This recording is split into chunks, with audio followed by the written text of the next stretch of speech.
네, 오늘은 여호수아 1장 10절에서 11절의 말씀을 중심으로 약속을 성취하는 사람들이라는 제목으로 말씀의 은혜를 나누겠습니다.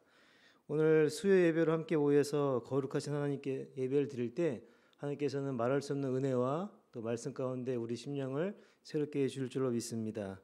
마가복음 5장에 보면 예수님께서 그 회당장 야이로의 딸을 고치기 위해서 길을 가실 때 그 수많은 사람들이 에워쌌습니다. 수많은 사람들이 예수님 곁에 서 있는 것이죠. 그런데 예수님의 능력은 오직 한 사람에게, 그 12회를 혈루증을 알아온 여인에게만 나갔습니다. 그러니까 그 혈루의 근원이 곧 마르고 또 병이 그치 나음을 받게 된 것이죠. 근데 예수님께 기도를 받은 것이 아니라 이 여인은 내가 예수님의 옷자락에 손만 대어도 구원을 받으리라 생각을 했습니다. 그때 그 믿음대로 역사가 일어나게 된 것이죠. 여러분께서는 지금 어떠한 마음으로 예배를 드리고 계십니까? 내가 믿고 구한 것은 하나님께서 들으시고 반드시 응답해 주신다라는 확실한 믿음을 가지고 예배드리게 될 때에 그 믿음의 분량대로 역사가 나타나게 될 줄로 믿습니다. 예수님께서 오병이어의 기적을 행하실 때 떡 5개와 물고기 2마리로 5천 명이 먹고도 12광주리가 남게 되었습니다. 그 떡과 물고기를 나눠준 사람은 12명의 제자들이었는데 그 5천 명이 먹고도 그 12광주리가 남게 되었던 것이죠. 그러니까 그 제자들도 그 적은 그 음식이었지만 그것을 예수님께서 축사하시고 나눠주게 될 때에 한 광주리씩 남게 되는 기적을 경험하게 된 것입니다. 우리의 삶 가운데 가장 중요한 것은 우리 마음의 자세입니다. 어떠한 사실 자체는 내가 어떻게 할 수가 없습니다. 그런데 그 사실에 대해서 지금 나는 어떠한 마음을 가지고 있느냐, 그 사실에 대해서 나는 어떠한 정신을 가지고 있느냐에 따라서 그 삶의 과정과 결과는 달라지게 되는 것이죠. 여러분, 그 삶을 대하는 정신이 비관적이고 부정적이다라고 하면 그 과정과 결과도 좋지 못하게 되는 것입니다. 우리가 어떠한 정신을 가지고 살 것인가, 이 정신을 갖는 문제가 굉장히 중요한 것이죠. 그 출애굽기, 민수기, 신명기 과정을 보게 되면 두 개의 그룹이 나옵니다. 하나는 애굽에서 출애굽한 1세대들입니다. 그 다음 출애굽한 1세대들 다 죽고 그 가나안 땅을 차지하게 되는 사람들, 이 사람들이 출애굽 2세대 사람들입니다. 이 사람들은 출애굽을 해서 2세대들로 가나안 땅에 들어가게 될 것이다 라고 하신 그 하나님의 약속의 말씀을 성취했던 사람들이었습니다. 그 민수기를 보면 두 번의 인구 조사를 하게 되는데 한 번은 출애굽한 이후 1년이 지난 다음에 그 전쟁을 하기 위해서 군사들의 수를 조사했습니다. 이것이 시내산에서 인구를 조사한 것인데 이 사람들은 어떻게 되었습니까? 가나안 땅을 정탐하고 와서 원망과 불평을 털어놓고 결국 40년 동안 광야를 떠돌다가 다 죽어버리는 인생이 되었습니다. 출애굽 1세대들은 출애굽을 해서 가나안 땅을 차지할 것이다 라는 그 하나님의 약속을 받았지만 그 약속을 성취하지 못하고 다 죽는 인생이 되었습니다. 하나님께서 우리에게 약속을 주시는 것이죠. 성경을 통해서나 또 개인적으로 기도할 때 약속을 주시게 되는 것입니다. 그런데 하나님께서 우리에게 약속을 주셨다고 해서 다 이루어지는가? 그것은 아니라는 것이죠. 출애굽 1세대들은 하나님의 약속을 받았지만 그 약속을 성취하지 못하고 광야에서 죽고 마는 불쌍한 인생들 되었습니다. 그런데 신명기에 등장하는 2세대의 사람들을 보니까 이 사람들은 약속을 성취하는 사람들이었습니다. 하나님께서 그 1세대들과는 실패했기 때문에 새로운 세대와 다시 언약을 맺었는데 이 사람들은 하나님의 약속을 성취한 사람들로서 그 약속의 땅, 가나안 땅을 차지하는 사람들이 되었다라는 것이죠. 근데 더 놀라운 말씀은 오늘 11절에 보니까 진중에 도르다니며 백성에게 명하여 이르기를 양식을 예비하라. 3일 안에 너희가 이 요단을 건너 너희 하나님 여호와께서 너희에게 주사 얻게 하시는 땅을 얻기 위하여 들어갈 것임이니라. 굉장한 말씀이 나오게 되는 것입니다. 출애굽 1세대들은 40년 동안 그 가나안 땅에 들어가려고 무진 노력을 했지만 들어갈 수가 없었습니다. 그런데 2세대 사람들이 되니까 하나님과 새로운 언약을 맺고 그 부모 세대가 40년 동안 못 들어가던 그 가나안 땅을 며칠 만에 들어갔느냐? 3일 만에 들어간다라는 것이죠. 여러분들도 이러한 인생을 살아가시기를 바랍니다. 내 삶에도 하나님이 주신 약속이 말씀이 있고 내가 바라보는 목표와 뜻이 있는데 어떤 분은 40년 동안, 어떤 분은 평생 동안 그 문제에 눌려서 그 문제를 성취하지 못하는 사람이 있는가 하면 어떤 분들은 며칠 만에, 몇 개월 만에, 수일 만에 그 목적지에 도달하는 사람이 있다라는 것이죠. 또 어떤 분들은 기도할 때마다 즉각 응답받는 분들도 있습니다. 근데 어떤 분들은 평생 기도해도 잘 안 풀리는 분들도 있다라는 것이죠. 근데 오늘 본문에 나오는 신명기 2세대 사람들을 보니까 그 하나님의 약속의 말씀을 3일 만에 이뤄낸다라는 것입니다. 여러분, 성경을 보면 하나님께서 우리에게 성령을 주신다고 약속해 주셨습니다. 그러면 그 말씀이 나에게 성취가 됐다라고 하면 나는 성령으로 충만해야 된다라는 것이죠. 또 예수님께서 우리에게 평안을 주신다고 약속해 주셨습니다. 그 예수의 말씀이 나에게 이루어졌다라고 하면 나의 마음에는 평안함이 넘쳐야 된다라는 것이죠. 또 하나님께서 우리에게 하나님의 자녀가 되는 권세를 주신다고 했습니다. 만약에 그 하나님의 약속의 말씀이 나에게 성취가 되었다라고 하면 내 삶 속에서 하나님의 자녀가 되는 권세가 나타나야 된다라는 것이죠. 그럼 한번 생각을 한번 해봐야 되는 것입니다. 지금 여러분들은 성령으로 충만하십니까? 또 마음에 평안함이 넘치십니까? 또 하나님의 자녀로서 권세를 주신다고 했는데 그 권세의 삶을 일상에서 매일 누리고 살아가고 계십니까? 만약에 그렇지 못하다고 하면 어쩌면 내 인생은 약속을 성취하는 그 1세대 모습이 아니라 그 1세대의 모습이 아닌가 한번 생각해 봐야 되는 것이죠. 출애굽 1세대들은 그 눈앞에 보이는 현실을 주목했는데 그 2세대 사람들은 그 하나님의 약속의 말씀을 주목했다라는 것이죠. 여러분, 출애굽 1세대와 2세대의 그 차이점을 보니까 두 그룹 다 물을 건너갑니다. 출애굽 1세대들은 홍해 바다를 건너가고 2세대들은 요단강을 건너가는 것이죠. 근데 그 물을 건너가는데도 차이가 나는 것이죠. 홍해 바다를 건너가는 1세대들은 그 뒤에 애굽 군대가 쫓아오니까 불평과 불만이 나오게 되는 것이죠. 애굽에 매장지가 없어서 당신이 우리를 여기서 이끌어내서 빠뜨려 죽게 하는가? 그냥 우리를 내버려둬라. 우리는 애굽 사람을 섬길 것이다. 애굽에서 죽는 것이 훨씬 낫다라고 이야기하는 것이죠. 그러니까 애굽에서 나오자마자 어떤 어려운 사실에 접하자마자 그 어려운 사실에 주눅되어서 당장 튀어나왔던 이야기가 원망과 불평이었다라는 것이죠. 근데 2세대 사람들을 한번 보십시오. 요단강을 건너갑니다. 근데 아주 특이한 방법으로 건너가는 것이죠. 그 요단강을 건너가는데 아무런 말도 하지 않습니다. 침묵으로 그 강을 건너간다라는 것이죠. 그러니까 둘 다 똑같이 물을 건너가는데 똑같이 갈라져서 그 물을 건너가야 되는 것입니다. 근데 어떤 한 그룹은 원망과 불평을 늘어놓고 있고 어떤 사람들은 그 요단강에 이르거든 발을 내밀어라. 그 하나님의 약속의 말씀을 기다리면서 침묵하면서 건너가고 있다라는 것이죠. 여러분, 우리들의 현실은 부정적입니다. 물질의 문제가 있고 질병의 문제가 있고 가정의 산적한 문제들이 있고 자녀들의 문제가 있고 대인관계의 문제들이 있습니다. 근데 그 부정적인 현실을 바라보면서 원망과 불평을 하는 것이 아니라 그 현실의 어려운 부정적인 문제들을 해결해 주신 하나님의 은혜를 바라봐야 된다라는 것이죠. 여러분, 우리들의 자녀들을 대할 때도 마찬가지입니다. 지금은 조금 부족하고 공부를 좀 못하고 믿음도 없다 할지라도 지금 현재 눈앞에 보이는 그 부정적인 모습을 보러 온 것이 아니고 하나님께서 이 자녀들을 붙들어 주시고 인도해 주시면 다니엘과 같이 요셉과 같이 다윗과 같이 귀하게 쓰임 받는다라는 그 하나님의 약속의 말씀을 믿고 기도하게 될 때 그 자녀를 통해서 펼쳐질 무한한 가능성을 보는 그 부모들은 그 자녀들을 대하는 방식이 달라진다라는 것이죠.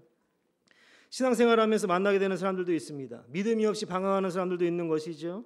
그런데 그러한 사람들이 한번 하나님의 손에 붙들림 받으어서 거룩하게 쓰임 받는다라는 것을 바라보게 되면 그 현재 지금 믿음 없는 사람을 바라보게 되는 그 시선이 달라지게 된다라는 것입니다.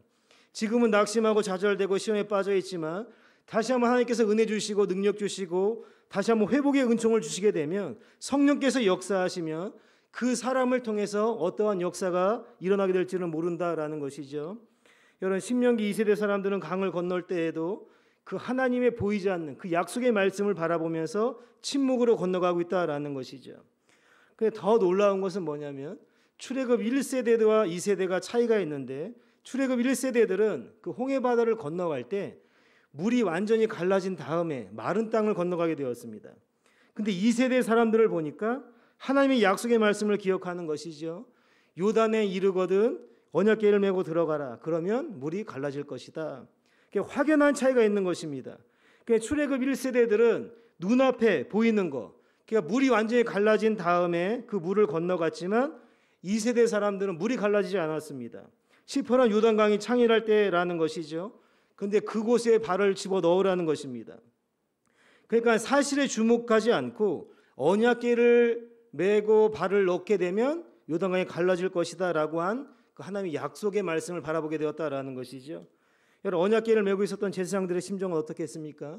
물이 갈라지지 않고 물이 창일할 때 첫 발을 내딛어야 되는 것입니다. 공포가 있었겠지요. 근데 무엇을 의지했겠습니까? 그 언약궤에 메고 있는 언약궤를 그 의지해서, 하나님께 말씀을 의지해서 발을 집어넣으면 물이 갈라질 것이다 라고 했던 그 하나님의 약속의 말씀에 주목을 해서 발을 집어넣었다라는 것이죠. 그렇게 되니까 그 믿음대로 물이 쫙 갈라졌다라는 것이죠. 그러니까 1세대들은 눈앞에 보이는 현실에 주목을 했는데 2세대들은 그 눈앞에 보이는 현실은 불가능하다 할지라도 하나님의 약속의 말씀을 우선시했다라는 것입니다.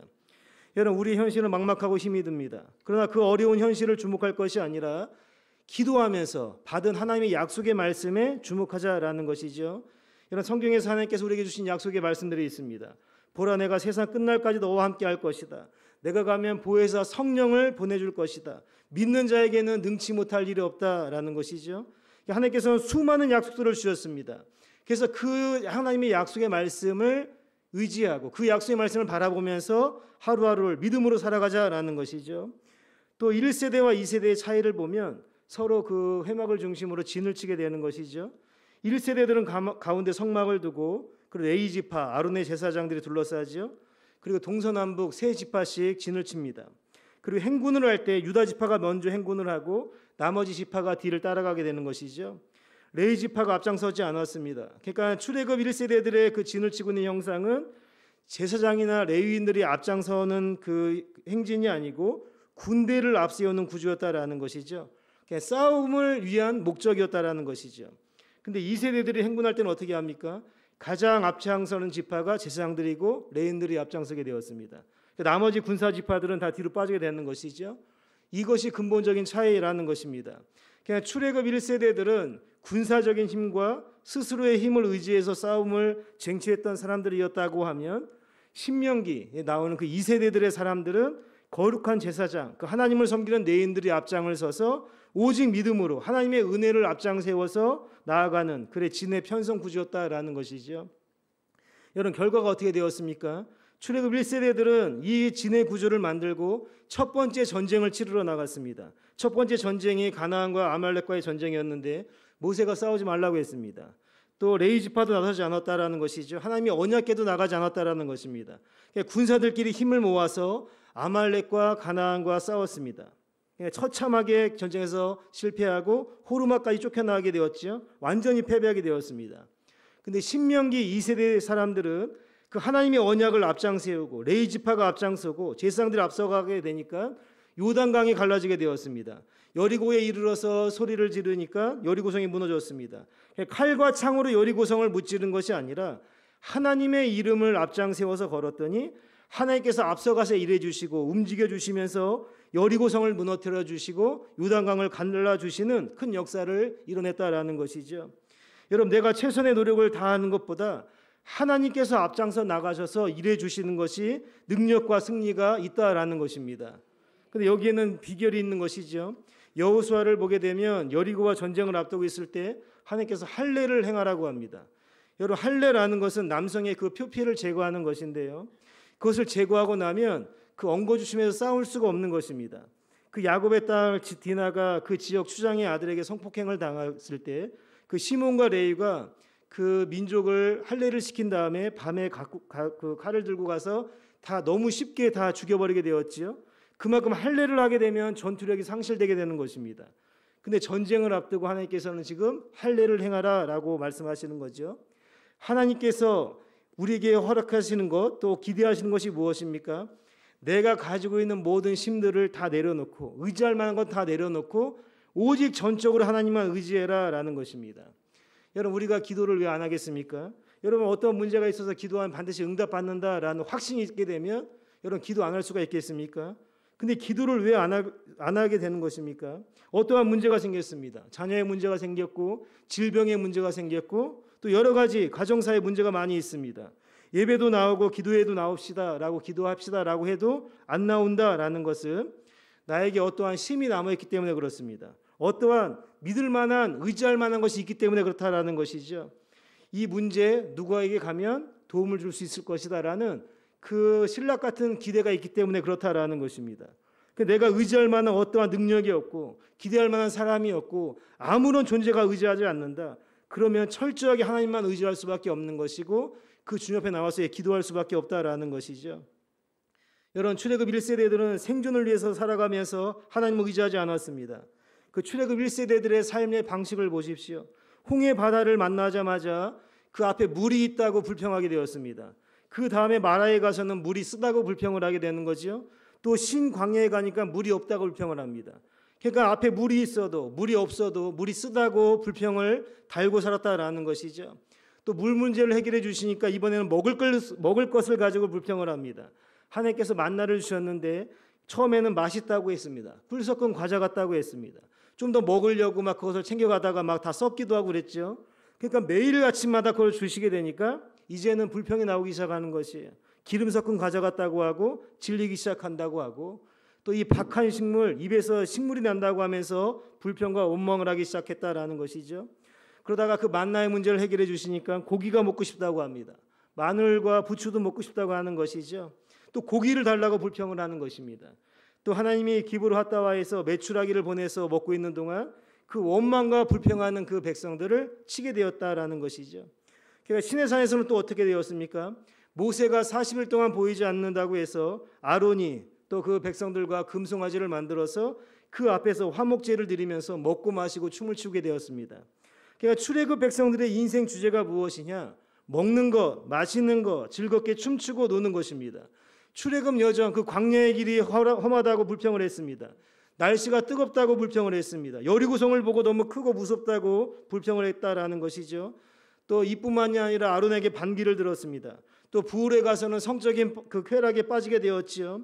1세대들의 사람들의 삶의 모습을 보면 먹고 마시고 즐기고 편하고 쾌락에 빠지는 것, 그러니까 딱 생존의 수준에 걸려있다라는 것입니다. 여러분, 오늘날 우리의 삶의 모습을 보십시오. 삶의 목표가 무엇입니까? 하나님께서 귀한 가정을 주시고 생명 주시고 물질 주시고 건강 주셨는데 그 나에게 주신 미션, 이 땅에서 존재해야 될 목적을 이뤄내는 것이 아니라 내 마음이 기뻤으면 좋겠고 내 마음이 편했으면 좋겠고 평생 살만한 돈과 재물이 있었으면 좋겠고 아주 넓고 좋은 집이 있었으면 좋겠습니다. 또 잘난 배우자가 있으면 좋겠고 아주 좋은 자동차가 있었으면 좋겠습니다. 날마다 사람들에게 좋은 것 보이고 싶고 1년에 한두 번씩 해외여행 가고 싶은 것이 우리 마음이라는 것이죠. 그러니까 우리의 현재 사람들의 인생의 주제가 무엇이냐? 출애굽 1세대들이 보이고 있는 그 모습과 동일하다라는 것입니다. 그렇게 한 세월 살다 보면 10년, 20년 그냥 지나가 버리게 된다라는 것이죠. 주님 옆에 섰을 때 아무것도 남김이 없는 부끄러운 인생이 될 수밖에 없다라는 것입니다. 여러분, 인생의 고난이 무엇이겠습니까? 어려움이 무엇이겠습니까? 정말 어려운 문제는 사명이 없는 것입니다.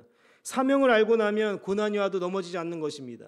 믿음의 표대를 향하여 나의 달려갈 길과 주 예수께 받은 사명, 그 하나님의 은혜의 복음을 증거하는 일을 마치려 하면은 나의 생명조차 조금 더 귀한 것으로 여기지 않겠다라는 분명한 확신이 있다라고 하면 생명도 두렵지가 않는 것이고 어떠한 역경도 극복해 나갈 수가 있게 되는 것입니다. 그런데 넘어지는 이유가 무엇입니까? 사명이 없기 때문에 그렇다라는 것이죠. 예수님께서 우리에게 말씀해 주셨습니다. 먹을 것, 입을 것을 가지고는 아무 염려하지 말아라. 들의 백합발을 봐라. 공중의 새를 봐라. 누가 먹이고 누가 입히는가? 그것은 너희들의 책임이 아니다. 먹고 마시는 문제는 하나님의 책임이다 말씀해 주셨습니다. 여러분의 목숨, 여러분의 타고난 건강, 여러분이 가지고 있는 가족, 또 여러분이 갖고 있는 물질, 모든 달란트들을 하나님께서 주신 이유가 무엇입니까? 여러분들 그저 잘 살고 여행 다니고 놀고 먹고 하라는 거 주신 것이 아니라 그 주신 재능과 물질과 능력과 달란트를 총동원해서 하나님의 사명을 감당하라고 주셨다라는 것이죠. 여러분이 나에게 생명을 주시고 가족을 주시고 힘과 능력을 주셨겠습니까? 이 땅에서 먹고 살으려고 주는 것이 아니라 그 생존을 넘어서서 너희는 그의 나라와 그의 의를 구하라. 그러면 이 모든 것을 너에게 더하시리라. 생존이 아니라 하나님의 사명을 위해서 쓰라고 우리에게 생명과 물질과 건강을 주셨다라는 것이죠. 여러분, 생명을 넘어서서 생존을 넘어서서 하나님이 나를 이 땅에 보내주신 그 사명과 목표를 바라보게 될 때에 우리에게 주신 생명과 재산과 재능이 얼마나 의미 있는 곳에 사용되겠는가라는 것입니다. 여러분, 출애굽 1세대들은 실패했습니다. 그 사명을 붙잡지를 못했습니다. 거룩한 제사장 나라로서 정말 하나님의 열방 가운데 하나님의 뜻을 펼쳐나갈 그 사명을 붙잡지 못했다라는 것이죠. 근데 출애굽 그 신명기 2세대의 사람들을 보니까 가나안 땅에 쳐들어갔습니다. 그 땅을 정복해 나가는 것이죠. 가는 곳곳마다 여호와의 승리의 깃발을 꼽았습니다. 가나안 땅에 거룩한 하나님의 나라를 세워서 세계 열방을 구원하고 세계 열방이 하나님께 돌아오려고 했던 그 목적과 사명을 또 전투를 벌이는 모든 민족으로 나아가면서 승리하는 인생이 되었다라는 것이죠. 여러분, 우리들에게 하나님께서 사명을 주셨습니다. 동일한 사명을 주게 되었다라는 것이죠. 지금도 예수님을 모르는 모든 사람들, 또 부모, 형제, 자매들, 그 모든 그 불모지와 같은 신앙이 없는 그곳에 가서 예수 그리스도 그 깃발을 꼽는 것이 우리의 사명이다라는 것입니다. 이 땅에 수많은 백성들이 돌아오게 하는 그 일을 위해서 우리에게 생명을 주시고 건강을 주시고 재능을 주셨다라는 것이죠. 그 사명의식을 가지고 살아가게 될 때에 하나님께서 여러분을 붙들어 주시고 어디를 가든지 승리하는 인생으로 세워주신다라는 것입니다. 여러분, 그 사명의식을 가지고 살아가게 될 때에 하나님의 손이 앞장서서 일해 주신다라는 것입니다. 그런데 내 생존을 위해 살아가면서 하나님 왜 나를 도와주지 않으십니까? 왜 나와 함께 해주시지 않으십니까? 이것은 당연하다라는 것입니다. 그것은 하나님의 길이 아니다라는 것이죠. 하나님이 나에게 주신 사명의 길을 걸어가야 하나님 나를 붙들어 주시고 은혜 주시고 나와 동행해 주시면서 내가 하는 일마다 하나님의 역사를 이뤄낸다라는 것입니다. 여러분, 지금 나는 어떠한 삶을 살고 계십니까? 생존을 위해서 살고 계십니까? 그냥 돈 많이 벌어서 돈 많이 축적해서 우리 자녀들에게 물려주는 것이 한평생 그냥 소원으로 살고 계십니까? 그것이 아니라는 것입니다. 그러면 그것이 목표라고 하면 하나님께서 그 자녀들과 함께하지 않는다라는 것이죠. 지금 나에게 맡겨주신 사명이 무엇인가? 믿음이 계승되고 신앙이 계승되면서 그 자녀를 통하여서 하나님의 영광이 드러내는 그 사명을 가지고 자녀들을 기도하고 말씀으로 양육하고 예배에 집중하면서 그들을 훈련하게 될 때 우리들에게 허락하지 못했던 뭐 더 크고 더 은밀한 일들을 우리 자녀를 통해서 나타나게 될 줄로 믿습니다. 그 사명을 바라보고 살아가는 사람들에게 남들은 40년 동안 평생을 못 이뤘던 일이라 할지라도 우리들에게는 3일 만에 혹은 수일 만에 일어나는 역사가 나타나게 될 줄로 믿습니다. 이러한 은혜들로 날마다 승리하시면서 하나님의 손에 붙들린 바 되어서 영혼을 살리고 하늘나라 확장을 위하여서 귀하게 쓰임받는 모두가 되시기를 주의 이름으로 축원드립니다.